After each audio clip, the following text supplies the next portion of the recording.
Baker Mayfield showed up too, making progressives everywhere very, very proud. I'll explain that when. And oh, by the way, I don't know if you heard the news or not. Kyrie Irving is actually speaking to the media. Lord have mercy. First take should be interesting today. Let's go. It's one game at a time. We have to play the Baltimore Ravens on Monday night. We have to do our job. We got to start now. Season ending soon, so we just got to finish. Mayfield trying to escape. Turns the corner, running away from Wolf. Touchdown! Baker Mayfield for the score. Backup Trace McSorley. He is now in the game for the Ravens. Trace going to keep it, and he slips down. Trace hurt his left knee there. He went down really awkward. Lamar comes in for 4th down and 5. Jackson trying to throw for it, and he's got it. Marquise Brown hangs on to the football and scores. This is for 55. And Justin Tucker has done it for Baltimore. Just a little different, guys, than the first time they played in week one. What's going on, everybody? Welcome into First Take. Right. Thank you for being with us. Stephen A. Max, I'm Molly. Guys, let's get right into it. One of the best games of the year. So exciting. Lamar leaves, Cleveland closing the gap, and then Lamar with some late game heroics to get the job done. Stephen A., what did he prove to you last night, Lamar Jackson? Absolutely nothing. He didn't prove anything to me. What were we surprised by? He caught a cramp, he said, came back out, threw that 44-yard touchdown pass to Marquise Brown. Hollywood Brown deserves a lot of credit. But let's face reality. Lamar Jackson was sensational because we saw him do things that no one else can do from the quarterback position when it comes to running the football.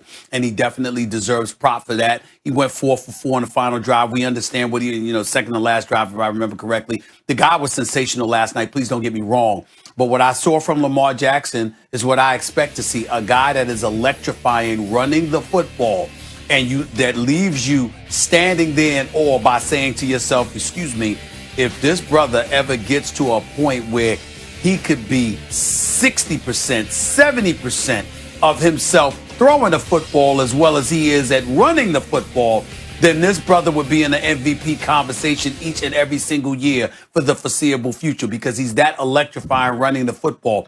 But in the end, when I see this guy, I do say to myself, excuse me, there was a big chunk of this game where him throwing the football wasn't necessarily there. He wasn't that adroit at it. So in the end, when I look at it, I say Lamar Jackson is that dude. He's electrifying. He's spectacular. We all know he's a game changer, et cetera, et cetera. But are you going to let him run for 124 yards in the postseason? You might not be able to prevent that, but in the event that you force him to throw the football, is he going to be able to do that effectively for you? That still left a question mark for me. What happened to you?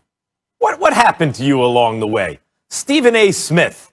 I remember when you were a tabloid writer. Tabloid just refers to the size of the print in the paper. Everyone who grew up in our era read the tabloids for sports. New York Daily News tabloid, Philadelphia Inquirer's broadsheet. Okay. Yeah, right. Oh, excuse me, Philadelphia. I'm referring to the Daily News.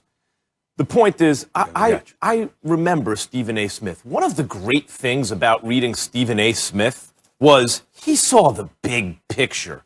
Everyone else is quibbling about the little stuff, and they see the little, and they're missing the big picture. Stephen A. saw the big picture and encapsulated it and spun it forward. Stephen A. Smith coming out here talking about all the little details that actually don't matter today. What matters today, Stephen A., of course Lamar Jackson proved something last night. That was a game with 9 rushing touchdowns. In an era of passing, 9 rushing touchdowns. When Lamar comes back into the game, misses the fourth quarter, gets the ball on 4th down. The first time he touches the ball, it's 4th down, and completes a 44-yard pass. Escapes pressure, rolls out, uses his legs, keeps his eyes down the field, and throws a 44-yard strike for a touchdown to give the Ravens the lead. And you want to talk about the fact that he did. That's a Willis Reed moment. I know, Stephen A., that this is not the playoffs, but it's a big game. It's a Monday night football game against the Cleveland Browns, who are ascending in the division. Right now, they're in the playoffs, not the Ravens, at least heading into the game.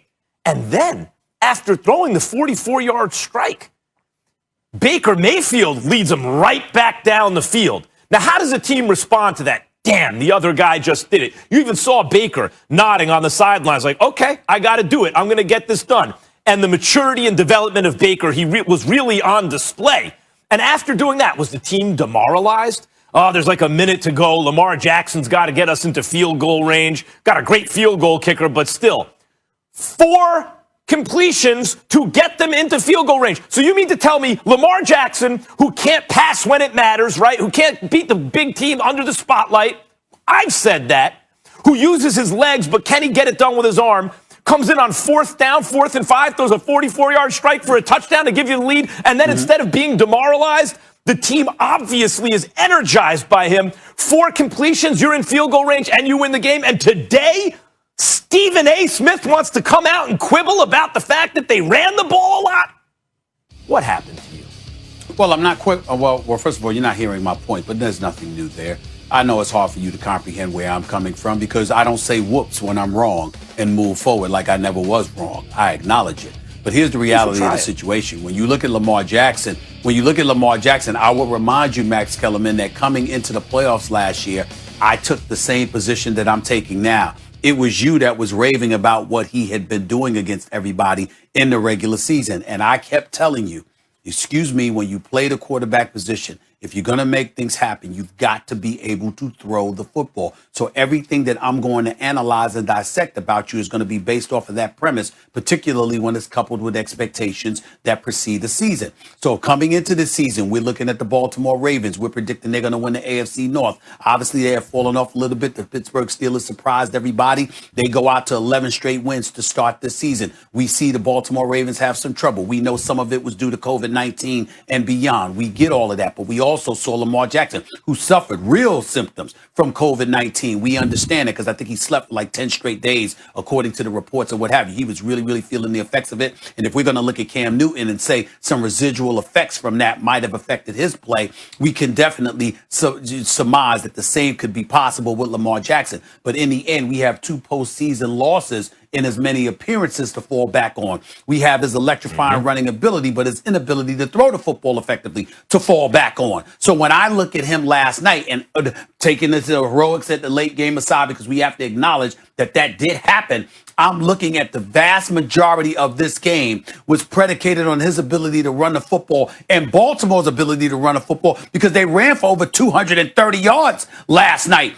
against this Cleveland Browns squad. So when I look at it from that perspective, what I'm doing is imagining a defense that could lock in on you in a fashion that forces you to be a thrower. And I'm asking myself, could Lamar Jackson that we see in the regular season deliver that? I'm saying I still haven't seen that yet. And that's what I'm looking at. That's all I'm doing. I'm not taking anything away from the greatness that he obviously has at his disposal. I'm simply saying if he can be this guy come postseason time, we've got a discussion. I don't know if that's possible yet. Well, that's fair, Stephen A. I'll just say this. The question for, Lamar Jackson can't prove that he can win in the playoffs during the regular season. It's not a playoff game. What can he do? But a Monday Night Football game, when you're in the 8th slot and only 7 teams are getting there, in a team you're chasing in your own division who you beat the hell out of week 1, but has come up in the world as you've fallen, coming off of COVID, as you've mentioned, better than Pittsburgh. with the game on the line, coming in with cramps, 4th quarter, 4th down, and doing what he did because he touched, those 5 completions, right? Like the touchdown pass and then the 4 to get him in field goal range. To me, what did he prove? He proved he can get it done with his arm with the chips on the line. Was it the entire game? No. Both teams ran it into the end zone a bunch of times. But with the whole question with Lamar, if you really want to boil it down, with the chips on the line, can he get it done passing the football? And the answer last night was yes. Spotlight on him, pressure on him. He did it. I'm not trying to condemn the brother on a day like today after the performance that he had last night. But if we really want to dissect what we saw last night in terms of that play, that 44-yard connection to Hollywood Brown, can we at least acknowledge that, first of all, it wasn't like it was some dime down the sideline to like Manningham in the Super Bowl or something like that. Or Aaron Rodgers throwing it against Dallas, right down the left sideline the way that he did. We're talking about Lamar Jackson and the Baltimore Ravens running for over 230 yards, and then he scrambled to his right, and everybody descended on him because they know how great he can run the football. So he lobs a pass to a wide-open Hollywood Brown in the middle of the field because he runs the ball so effectively. Everybody was collapsing on Lamar Jackson. He deserves credit for it, but let's not act like we saw Patrick Mahomes or Aaron Rodgers or that pass from Eli Manning, that Manningham that took place on that pass. Can we pump the brakes on that just a touch, please? Can we do that? All right, guys, let's leave it there. I want to focus on Cleveland and talk about this team's evolution because I started this off with the segment. When they played week one, remember, it was a complete beatdown and things have certainly changed. Obviously, they took it down to the wire, much more competitive and really closing the gap. So, Stephen A., with that being said, have you